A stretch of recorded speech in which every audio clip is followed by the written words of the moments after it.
Governor Ron DeSantis is stepping up, offering Florida shipping ports to backlogged businesses crippled by the supply chain crisis. Here to react is member of the House Transportation and Infrastructure Committee, Congressman Carlos Gimenez. Congressman, thank you so much for being here. You're at the Port of Miami right now. This is a real thing. Florida's saying, if you can't get in port, come here. Right. And also, I'm introducing legislation that will incentivize those ships that are waiting up to 40 days off the coast of California to go through the Panama Canal and visit either a Florida port, a Gulf port, or a port on the eastern seaboard in order to expedite our supply chain problems and alleviate those.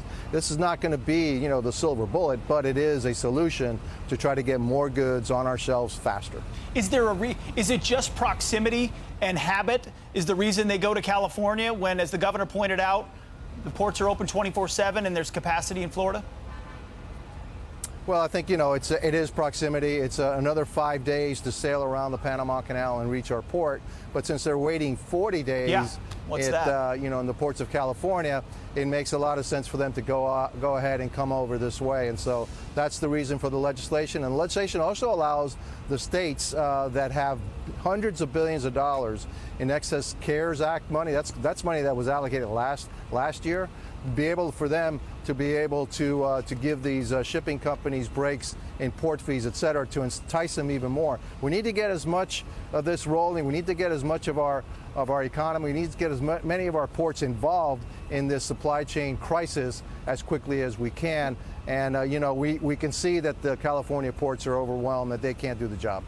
Well, and if COVID does play a role in what's happening here, so it feels like existing CARES money would qualify, but things that seem like common sense tend to die in Washington often, as you know.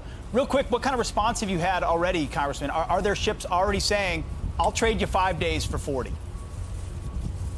Well, I think we need to get this legislation through. The Heritage Foundation's already endorsed the legislation. I got to convince Congress to go ahead and pass the legislation. There's about $125 million available. It takes about $500,000 to cross the Panama Canal. So we can do about 250 to 300 ships, get them over on the East Coast, get them processed much faster than they are on the West Coast. I think that once this legislation passes, if it passes, because again, it makes sense. So, nothing's like that in Congress. If it makes sense, it may not pass in Congress, but I think we can get a bunch of ships to go ahead and make the change, come over. It makes sense for them economically. Look, every day a ship is just sitting there idling by in California. It costs them $100,000 per day just to sit there. So imagine at 40 days, you're talking about $4 million just sitting there.